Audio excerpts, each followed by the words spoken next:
Vamos a meternos de lleno en un periodo que, bueno, no solo marcó para siempre el siglo XX, sino que sus ecos, sus sombras, todavía nos alcanzan hoy en día.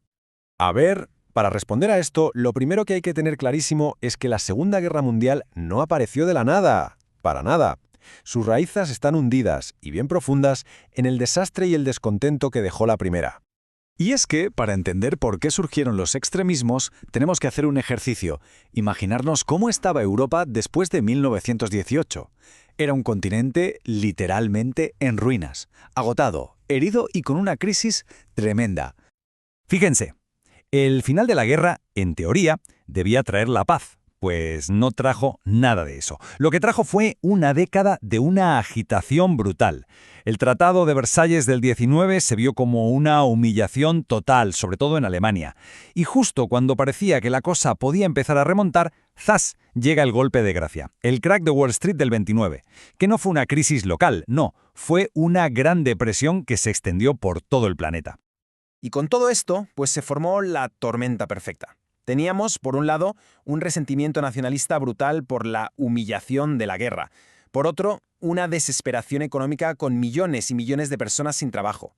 Y si a este cóctel le sumamos la inestabilidad política, con la gente desconfiando cada vez más de las democracias, y el pánico al comunismo por la Revolución Rusa, bueno, pues teníamos el terreno perfectamente abonado para que las ideas más radicales echaran raíces. Y claro, en ese vacío de esperanza, en esa falta de liderazgo, apareció una ideología política nueva y muy peligrosa. Prometía soluciones fáciles, un retorno a la grandeza nacional, pero claro, escondía el precio más alto de todos, la libertad. Ese concepto es el totalitarismo. ¿Y qué es? Pues un sistema en el que el Estado lo quiere controlar absolutamente todo, cada aspecto de tu vida, tanto lo público como lo privado. La promesa era orden y orgullo, sí, pero a cambio de que el individuo desapareciera por completo. Lo más curioso es que estos regímenes, aunque parecían distintos, siguieron casi el mismo manual de instrucciones para acabar con la libertad. El patrón es que es clarísimo. Primero, un líder carismático al que se adora casi como a un dios. Segundo, un partido único que aplasta a cualquiera que piense diferente. Tercero, el terror. La policía secreta, la violencia, se convierten en el día a día. Y por último, la propaganda y la censura, para que solo exista una verdad, la suya.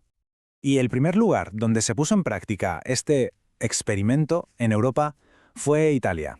Benito Mussolini y su partido fascista, ellos fueron los pioneros. Crearon un modelo de Estado totalitario que, por desgracia, otros no tardarían en copiar, y de hecho, en perfeccionar.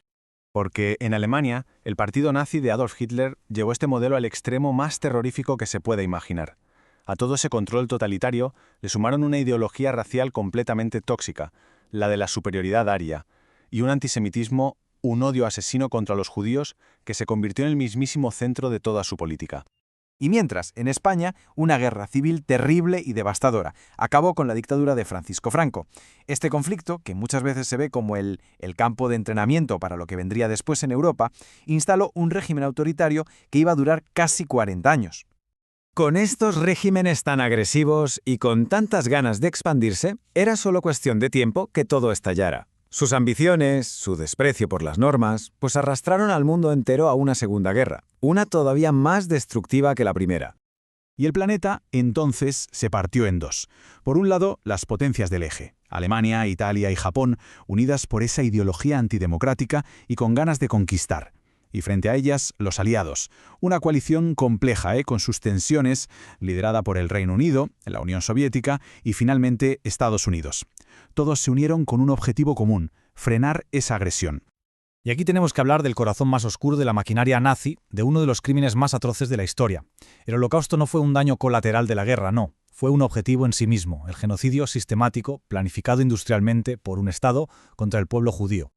Tenemos que pararnos un segundo en este número, porque 6 millones no es una estadística, no es una cifra en un libro. Son 6 millones de personas.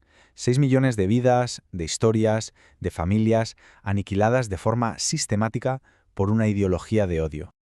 ¿Y el arte qué hizo? ¿Se quedó callado? Pues no. Se convirtió en testigo y en denuncia. Esta frase de Picasso es brutal, lo resume todo. Y su obra, el Guernica, es la prueba. No es un cuadro para decorar un salón, es un grito desgarrador contra la barbarie, contra el bombardeo de la población civil de esa villa vasca durante nuestra guerra civil. Venga, ¿y después de la tormenta qué? Pasemos a las consecuencias, a cómo el mundo intentó literalmente levantarse de sus propias cenizas y sobre todo cómo intentó crear sistemas para que una catástrofe así no volviera a pasar nunca más. Pues uno de los primeros pasos, y fue un paso de gigante, fue la creación de la ONU, la Organización de las Naciones Unidas en el 45, un foro internacional diseñado para eso, para intentar mantener la paz y la seguridad entre países. Y esto es un cambio brutal en el derecho internacional. Con los juicios de Nuremberg de repente nace un concepto nuevo, los crímenes contra la humanidad. Por primera vez en la historia se dijo alto y claro que los líderes de un país podían ser juzgados por las barbaridades cometidas contra la gente. Pero ojo, que nadie piense que esto es solo un tema para los libros de historia. Todo lo que pasó a mediados del siglo XX nos plantea preguntas que hoy, ahora mismo, siguen siendo increíblemente importantes. Y esto nos lleva a una pregunta clave, que seguro que nos hemos hecho alguna vez. ¿Hay parecidos entre aquella propaganda y las estrategias de comunicación de algunos populismos de hoy en día? Pues a ver, si lo pensamos, las tácticas tienen similitudes que dan un poco de miedo, ¿eh? Los mítines masivos de antes para adorar al líder hoy son campañas virales en redes sociales. Aquello de buscar un enemigo al que echarle la culpa de todo sigue funcionando de maravilla, pero ahora se alimenta con la polarización y las fake news. Las herramientas cambian, la tecnología es otra, pero la forma de manipular las emociones es muy, muy reconocible. Esto nos obliga a reflexionar sobre otra cosa crucial. La historia de cómo el fascismo y el nazismo llegaron al poder nos da una lección clarísima sobre lo frágiles que pueden ser las democracias, sobre todo cuando hay crisis económicas, cuando hay miedo y cuando la sociedad está completamente dividida.